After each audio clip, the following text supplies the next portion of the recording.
Thank you, Becca, and welcome everyone on my behalf as well. I'm really excited to moderate this discussion with my colleagues, Zach and Wissam. And as a coach and a people leader myself, this is something that I think very highly of, like practical skills of how can we foster a culture of recognition. And before we jump into our agenda and our chat, I'd love to have both of my colleagues introduce themselves really quickly, so you know us all a little better. So as you introduce yourself, if you also want to share what you really wish to bring to this discussion today from your behalf, I'd love to have you share that as well. And at the same time, everyone in the chat can share what is one thing you wish to take away from this session today. Wissam, would you like to introduce yourself first? Sure. Thank you, Eva. Hello, everybody. I'm so happy to be here. My name is Wissam Khatib Nisser. I'm a leadership and executive coach and a trainer with John Maxwell team and a behavioral consultant. I've been working with Bravely for the past few years. And this topic is extremely important. I think in this workshop, we could emphasize how much successful leadership is important, and combined with meaningful recognition could create intrinsic motivation. And I think that's extremely important. That would basically create a highly engaged and productive team. So stay tuned and let's enjoy this. Zachary. Thank you. My name is Zachary Ames, currently based in Salt Lake City, Utah, but I spent a lot of my career in New York City, as well as Singapore, so some international experience as well in financial services. The last few years, I have my own coaching consulting practice of XYZ leadership, and recently launched Prism Leadership, which is advancing the leaders within the LGBT community in their various organizations. I've been a coach with Bravely for the last 3 years, and very excited to not only be working with them and be here on their behalf, but also in terms of what we are hoping to learn today. Would love to share with you maybe some distinctions even in the semantics and parse out what we think about and how we label some of these things, from appreciation to recognition, et cetera, and what is actually truly valuable to our employees.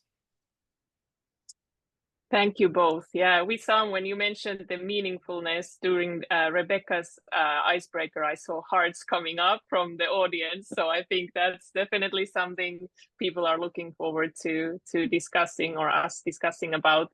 And Zachary, I love that you said about the semantics, because we often group appreciation and recognition under the same meaning, and there's some differences there. So really looking forward to discussing that piece as well.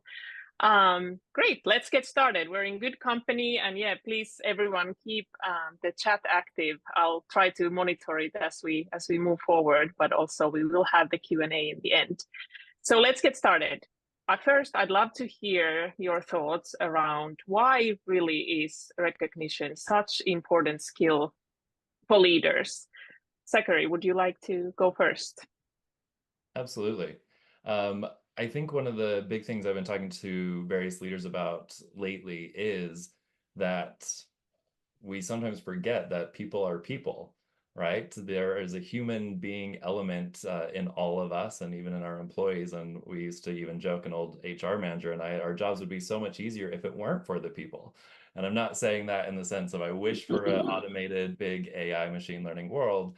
Say that in the sense of people and humans are complex. And so the needs that we have, the validation that we're looking for, the struggles that we're going through, a key component of leadership is that acknowledgement of what's happening for an individual. Do I actually not just appreciate who you are, as Wissam has said, right, that human piece, but do I really understand and acknowledge the circumstances? Am I aware, and can I relate and connect with you as humans? We have that social craving for connection, and acknowledgement and appreciation is such a simple and easy tool to provide that element of connection for our employees. Absolutely, Wissam. Well, I mean, I've read this book for Simon Sinek, the Leaders Eat Last, and it's interesting. He talks about that recognition, and it's all about biology.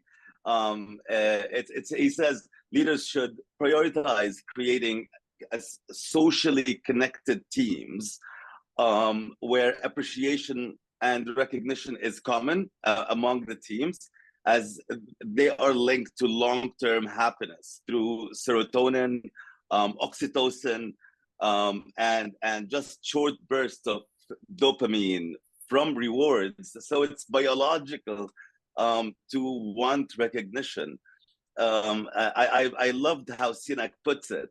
And I think the combination of the social interaction and the recognition is where you have a balance of those chemicals in your body that builds intrinsic motivation, which is very interesting.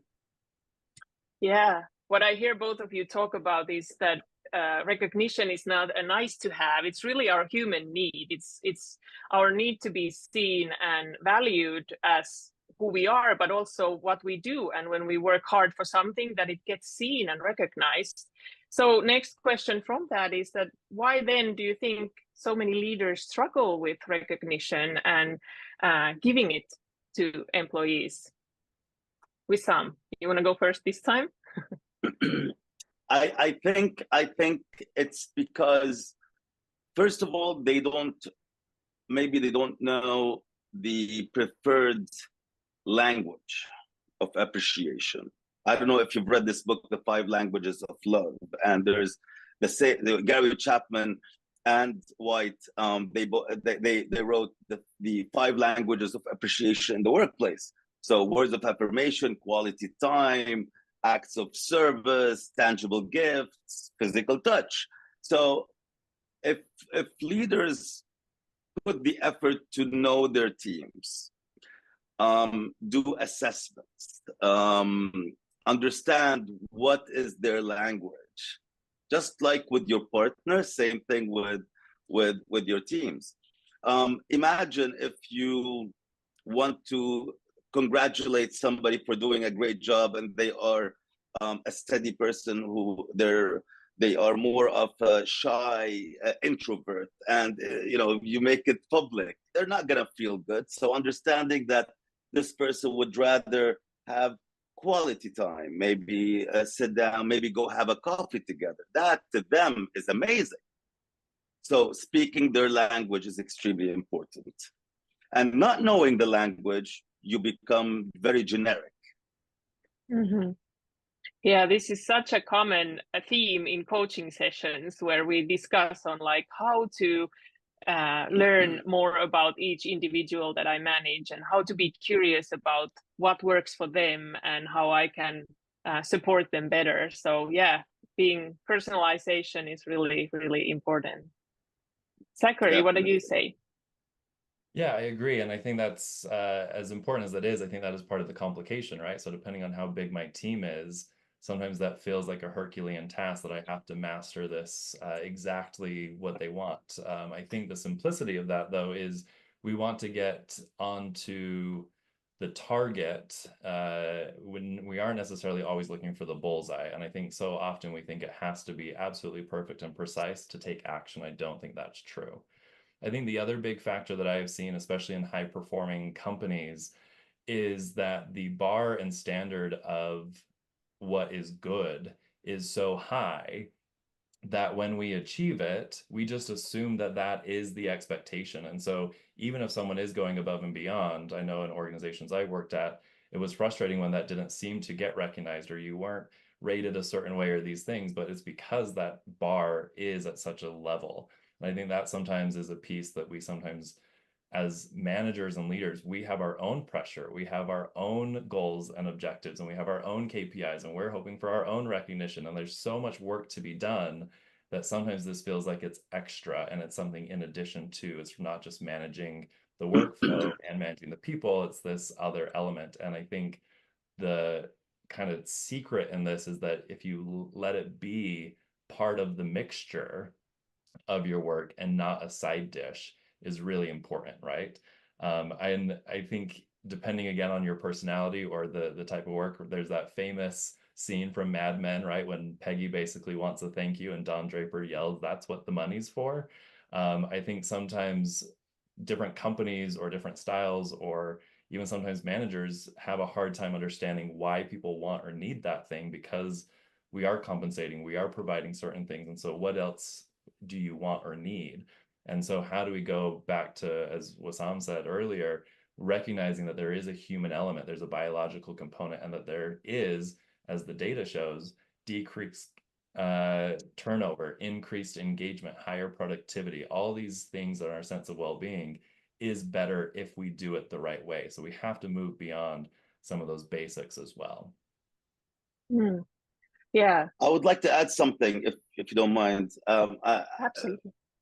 To add to what Zachary is saying, most of the sessions I have with executives and with any employee, if they're not happy, believe it or not, it's not about the salary.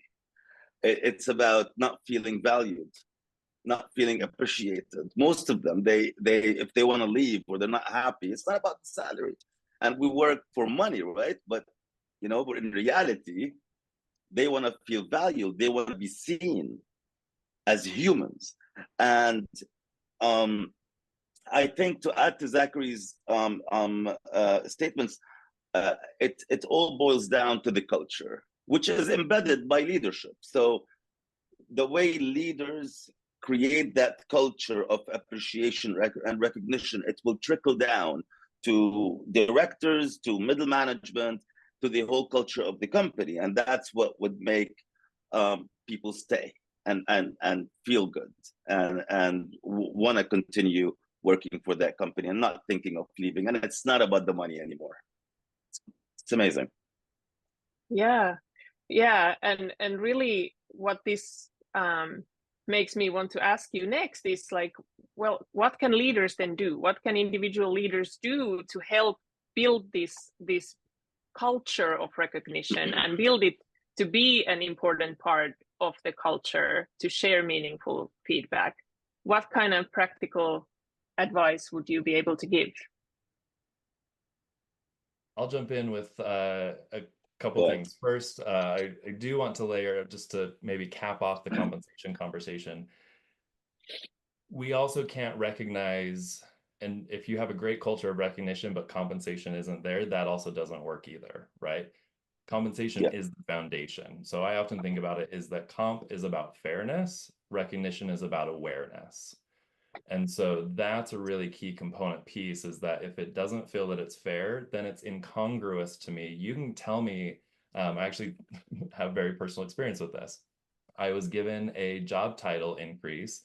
The money didn't show up for 6 months later, and was told that very explicitly. So we'll give you the title, we'll recognize you, we'll roll out the red carpet and tell everyone you've done such a great job.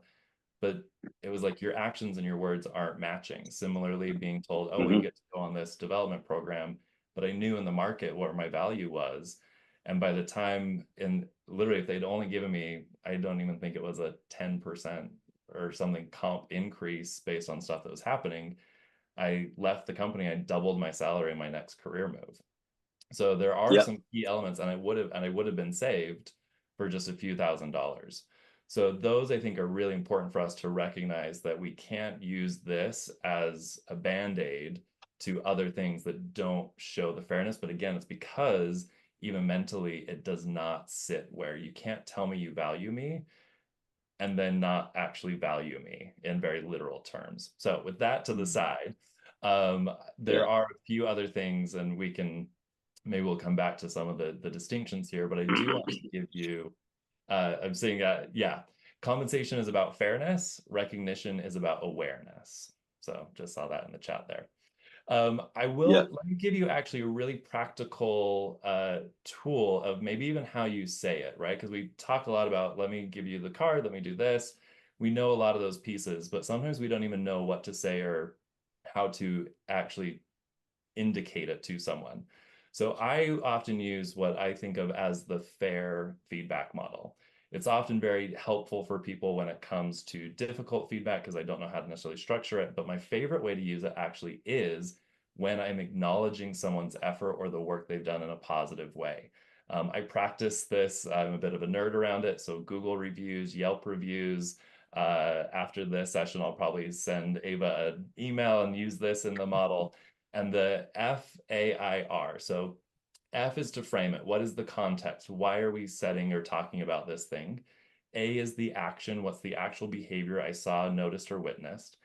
I is the impact. What actually was the result of that thing? And then what's the reinforcement? Let's do it some more. And it's a really simple piece, especially from the positive side, to say, hey, when we were getting and putting this whole thing together, I recognize that I couldn't attend the prep meeting, right? So that's the framing, the action, but you were able to record the thing, do this piece for me, whatever that was, and help do the extra effort. As an impact of that, I was able to go do this, this, and this, and I really appreciate that and your attention. And sometimes it's really easy to then reconnect company values to it so that they see where their behaviors are linking to results. And so, yes, as a result of teamwork or collaboration or transparency, blah, blah, blah, blah, blah. So I find that really easy for me. You can often do it in 2 to 3 sentences. You can shoot that off in a Slack. You can do that in an email. You can say it verbally, but it goes so much further than just, hey, thanks so much. I really appreciate it. That no longer makes it doesn't show that I'm actually aware of what you did. And the biggest thing that we want to know is that our work matters. And that's the impact piece. So that's sometimes a really easy thing to just try out, because even if you get it wrong, it still feels good to get that information, and you'll get better and better at it and get all 4 of those components as you move forward. Yeah, thank you for sharing your model. That's really great. And I think what it helps to do is to create a habit. So if you use that FAIR model by Zach, you know that you're helping yourself to create a habit to make it more easier for you as a leader to keep sharing recognition and noticing it when it comes up. Wissam, what about you? Well, I agree with, I really like the framework that Zachary presented. To me, I think recognition and appreciation ties into autonomy, providing autonomy, mastery, and purpose for the employees. I think if you are able to recognize and appreciate your team and provide them with that environment of autonomy, mastery, as in growth, their own growth, what's in it for them, right? It's not only a good job, no, what's in it for them. Autonomy, being able to be creative, being able to work on their own terms. We have different personalities, we're different people, we like to work in different ways. I have ADHD, for example. Okay, I need to go take a walk every half an hour to just recollect my thoughts and so on and so forth. Mastery, something that is related to my growth, and purpose. I'm doing something purposeful, something meaningful for me. And I think this would fuel my intrinsic motivation. And intrinsic motivation is you waking up in the morning, wanting to go to work. You don't need external or extrinsic motivation like us as coaches. I love it when a client says, you changed my life. But I do it because I love my job. If nobody tells me anything, I'm still motivated. I'm still waking up in the morning and going to work and happy to deliver, happy to add value to people and change lives. That's intrinsic motivation. So if leaders understand how to speak to their audience, which is their teams, so the language of appreciation, and connect it to their growth, to them as people, to their mastery, to their purpose, this can build intrinsic motivation, which is amazing, in my opinion. Absolutely. And what you both are talking about is that you love to give recognition to others. And one way to think of also why leadership has such an important role in creating the culture of recognition is that when they give out recognition, it boosts the culture and makes others want to give it as well, right? Of course, programs and structures are important, but one aspect of this is also like, how do we motivate people to notice when their peers do well and they deserve recognition, whether it's a small thing or big thing. So I think the peer-to-peer recognition, I'm really looking forward to that email, Zach. Now you got me already excited of what's to come. So yeah, you know, it makes us motivated, and then we want to share. When we get something good, we want to give it forward often, and that's how it becomes a culture. And leadership, of course, has the leading role in it. So thank you both. And we spoke about a little bit of the how to create it to be a habit. And the other aspect there that we often run into is like, it needs to feel authentic. We know that it needs to be authentic to the person who's giving the recognition. So if I'm a leader and I want to say something, it shines through if it's not authentic to my direct report. But then also the direct report will feel it, like that person doesn't really know what I did, or doesn't know how much work I put into it, or whatever the situation is. Anyway, we know if it's not real, if it's not authentic. How can leaders work with the authenticity, still making sure that they do not fall into that trap that Zach, you were talking about earlier, of like thinking it needs to be really great performance if to be recognized? What are your thoughts on the authenticity piece, how to maintain it? I'll jump in briefly. I think there's a few ways to look at this overall. And I think sometimes what we think about in recognition is like this big to do, or at this big result, well, you know, we have to talk about what's public or private, and we have the award or whatever. A key distinction here is that our rewards and our awards are not recognition. Those are a delivery tool for your message, right? And so when we think about this, at least at that authenticity level, that's where this becomes a daily practice. So the first is that daily, you just need to appreciate them, they are, and what they're doing. And are you aware that someone is out that day and didn't come in? And do you check on, like, do you just have the basic awareness of them as a person, right? The simple, that level of, hey, how are you? Did you remember that they mentioned the kids' soccer game that was happening over the weekend? And you don't have to be the biggest social butterfly to know all that, or they've been the big small talker, but it's that little piece that says, hey, I see you as another person. Then we get into the level of acknowledgement, namely of circumstances. And this is when you actually have insight and a little bit of emotional intelligence to say, hey, we were down some staff and you came and pitched in, or there was a storm and you were able to do whatever, or I recognize you put in some extra hours after you put the kids down. That really meant a lot to help us as we were transitioning over to our APAC team's hours, right?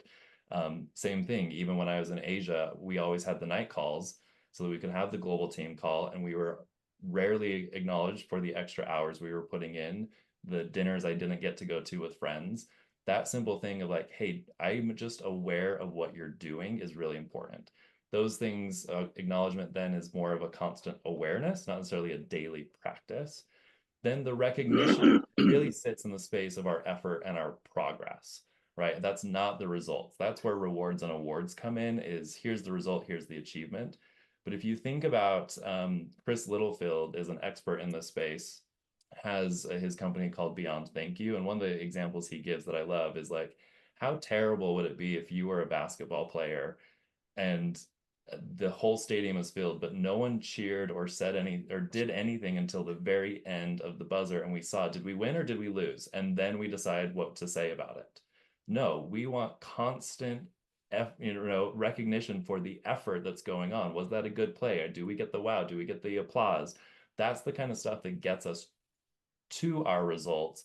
And that has been, at least in his data, is at least every 7 days or so, we should be making some sort of acknowledgement of the effort and progress. Easy to do in your one-on-ones, right? Super simple, bring me up to speed what's going on, and then just reflect back and acknowledge the stuff they've said.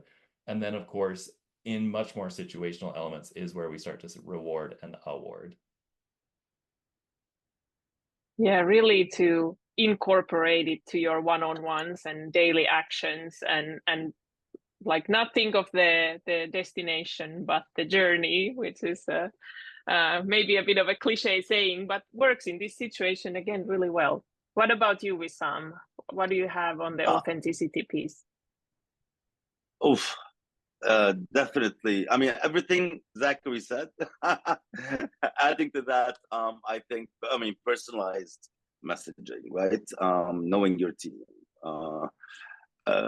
It's so important to. I remember I was working for a manufacturer, and our MD, I was looking at him and I was so impressed. He went down to the factory and he knew every person by name. They were. I was so impressed by him, and I was like, "Hey, how did you do that?" And he's like, "I spent time writing." His secretary went and wrote the names of everybody with pictures, and he put it, and he was memorizing it, memorizing the name and the picture of each one in the factory, and it was a learning experience for me. I was so impressed by him, and I said that's proper leadership, and he knew everybody by name, and then some of their families. I think that's awesome. That's authenticity, is doing that extra effort, right? Yeah. Again, we go back to the knowing your people and being curious and wanting to know your people, and then remembering those little details which can be remarkable when they come up. And I just want to take a little moment and look into the chat, because not only is there excitement about some tools that Zachary shared here, but also we just got a note from Danielle that her mind is blown right now. So some recognition for your work and our work in this session already. Thank you for sharing that, Danielle. That means a lot. So okay, we discussed about how to make sure the recognition feels authentic, both for the giver and the receiver.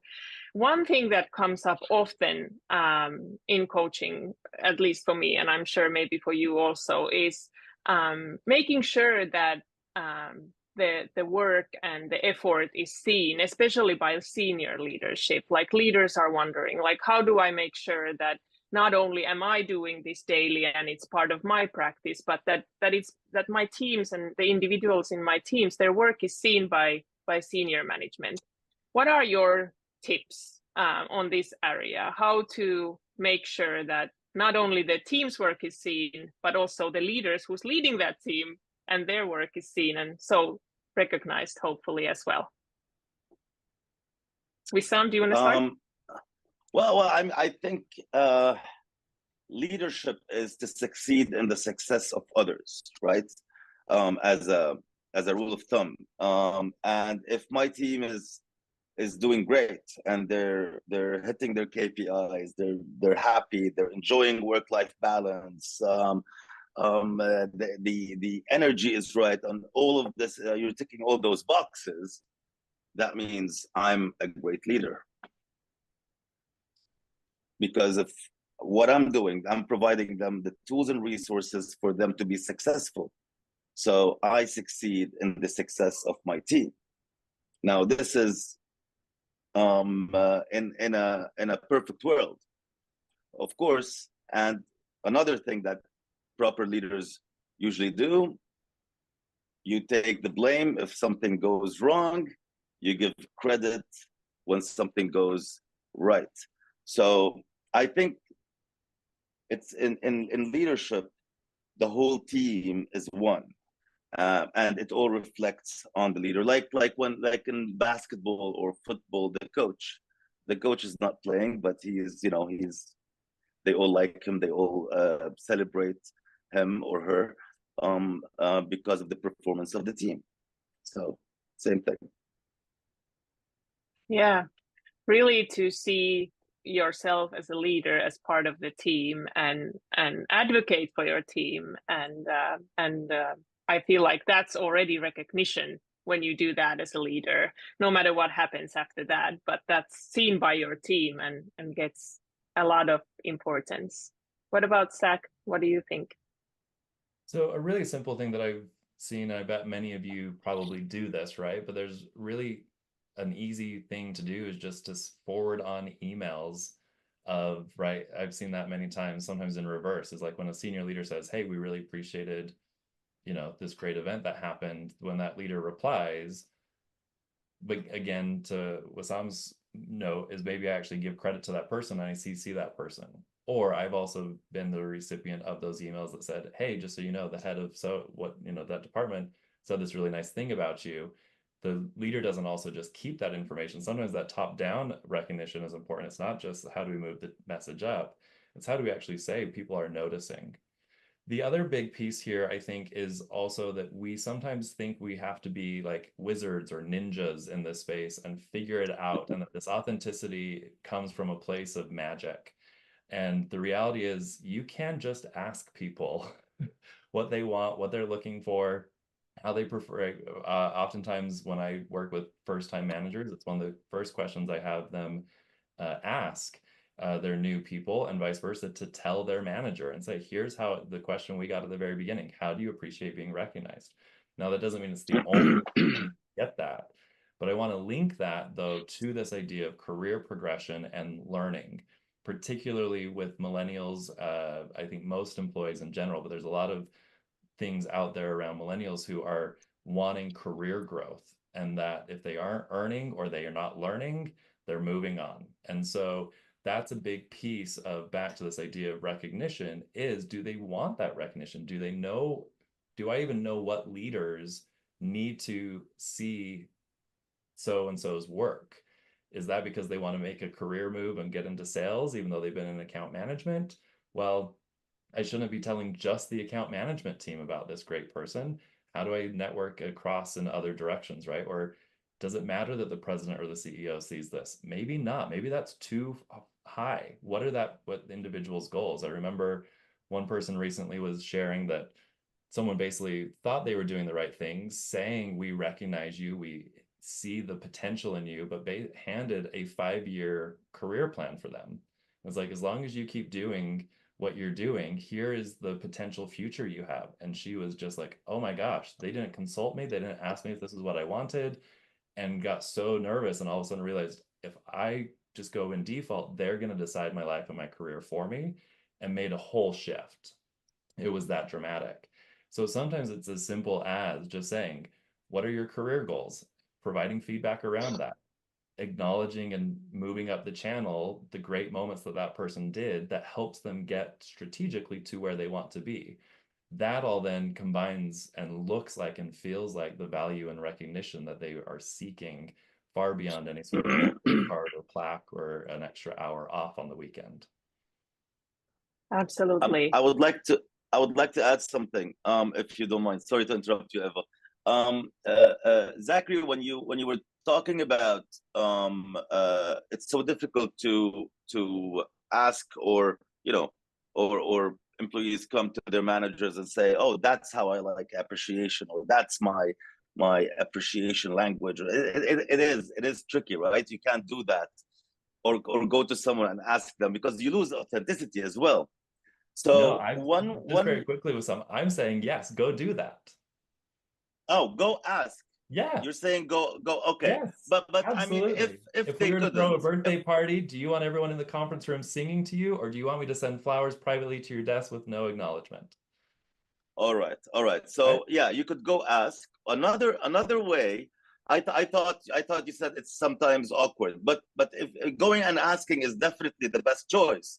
But another way would be, what I've seen leaders do is doing an assessment, like the DISC assessment or MBTI or any of those assessments for their teams, and then every manager for their own teams, where they understand the personality type, what are their biggest fear, what is the language they prefer, how to connect with them, and really investing in that exercise, because you can get to know your team extremely well. You can get to know how to talk to them, how to connect with them, what's important to them. I think that's one way that it could be done, if you don't want to go and ask. But yes, asking is. I would ask. I would go and ask the employee, how do I say thank you to you? How can I appreciate you? What's your language? I Yeah, would and do if you that. Yeah, have that but one assessment, of them is that. and Yeah, that's easy with an assessment to say, hey, I recognize your ID. This is what's typical. Does that resonate with you? Or if you exactly. don't A have high that, S or first yeah, time relationship, if they're new, that's easy. And then it's also sometimes to say, hey, I just went to this webinar. We talked about recognition. I would love to ask you, what is it? But then the authenticity is what I actually follow through on. It's not yes, inauthentic to yes, ask, right? That's what I mean is this, we don't have to be yeah, ninjas, you don't have to be wizards. You don't have to be scared to ask someone, right? 100%. It's like with our Yeah, partners. I don't have to, I know what my partner did or did not like about something, but it's because we've talked about it or we've had experiences. If they're, I've been on your team, say over the last year, what stood out to you the most or what recognition felt the most valuable to you and why? yeah, yeah. Right? Yeah. So That's they how may you can say get the something, language. but their experience might be something else. Yeah. Ooh, Absolutely. yeah. That also. And no, I want to give again recognition to our chat, because this came up there as a practice that Danielle is using in company that she works for, is asking when a new employee joins, like, okay, how do you like to do these things? And what I've seen personally in the past that has been really considerate way of doing that is to have like a form that everyone fills when they joins. And it doesn't need to be just in onboarding. It can be later, like, do you celebrate birthdays? Not everybody does, like DD Yeah. also referred to, or what are your preferences? And then you don't put anyone on spot in any way, but we'll learn from them and don't even need any extra tools for that. But I love this discussion here. And I want to also give a shout out to Lindsay, I think, who shared in the chat how reframing thoughts around recognition is maybe something that came through from this session. And like, even if you don't need recognition yourself, it's valuable to somebody else. And that reframing sounds like really powerful. So thank you for sharing, Lindsay. And We've can I spoken. say Yes, you to can. that point of oftentimes we view, and again, personal partners are always an easy way to think about this. Our preferences are not always the same as everyone else's. And so sometimes we think, oh, of course, this is how it feels good to get recognized because that feels good to me. The other big Mm-hmm. piece on that when we think about various elements of diversity and unconscious bias and stuff is the simple acknowledged, right? Like right now is the Autumn Moon Festival. And so many of our Chinese and Asian colleagues are celebrating, or they're missing their family, or for the, you know, if they're living somewhere else, these are big moments. Or I would see those things where it makes national headlines because it's maybe a Western news event, and yet things would happen and a typhoon would hit or other natural disasters in Asia. And even the New York headquarters had no acknowledgement of their own employees of disasters that took place. And in the reverse of what worked really well as a fairly personal, maybe slightly vulnerable moment, during the Pulse Club shootings, I had a colleague, I was a contractor at the time, not necessarily even a full-time employee, and someone came over to my desk and said, hey, the Pride ERG is gathering downstairs in a conference room. We just want to make sure that people feel safe and can express any needs that they might have. That to me was so important, not as recognition of me of doing good work or the trials I've overcome, but to that point of the acknowledgement of circumstance, the awareness of you as an individual and a human, and that we will provide something for you in that moment. And it was also amazing to see the people who did not notice or acknowledge that moment, right? And so that is one of those big things as a leader. It doesn't mean you have to be a mental health expert. It doesn't mean you have to give the resource. It doesn't mean you have to have the right words of comfort or consolation.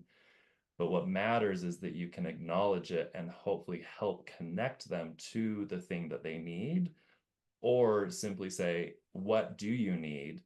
if, you know, you need to go home early today and take some time for yourself, or vice versa. Maybe it's better that you are distracted and you stay busy at work, right?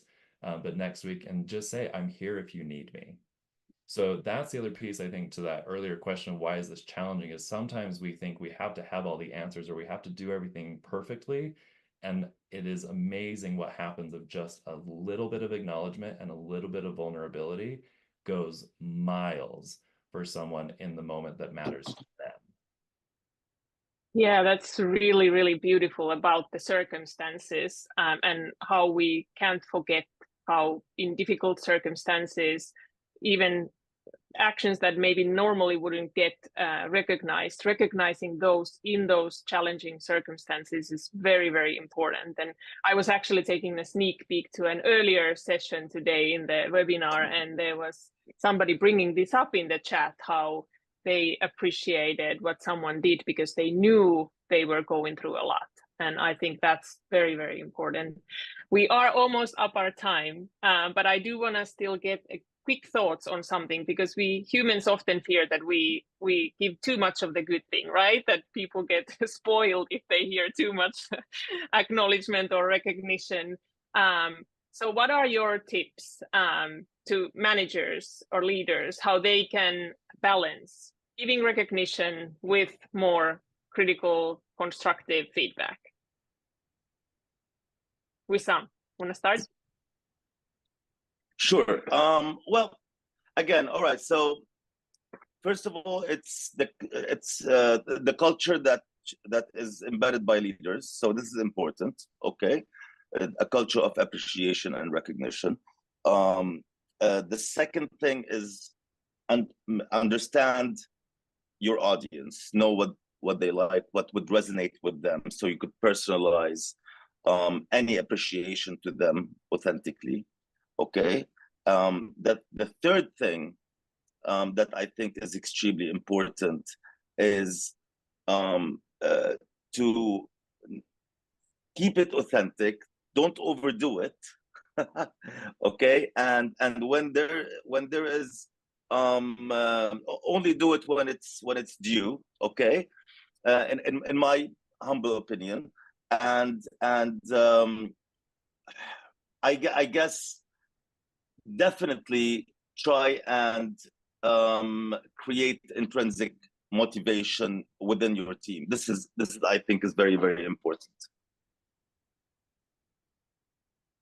For me, this is the core of leadership. Very respectfully, if you are a leader who is worried, oh my gosh, am I giving too much recognition that they're going to get the wrong idea and overinflate their sense of self, or that they feel they're going to deserve a promotion that they don't deserve? If that's the case, then you're not leading effectively and correctly, because what that actually looks like is full communication on all sides. So using, again, that fair feedback model, that can also be done in the places where they're struggling, when that project didn't hit the mark, when the impact, right? And that's the big reason why all four of those are key elements, is I've seen that moment where someone didn't include the impact of the action.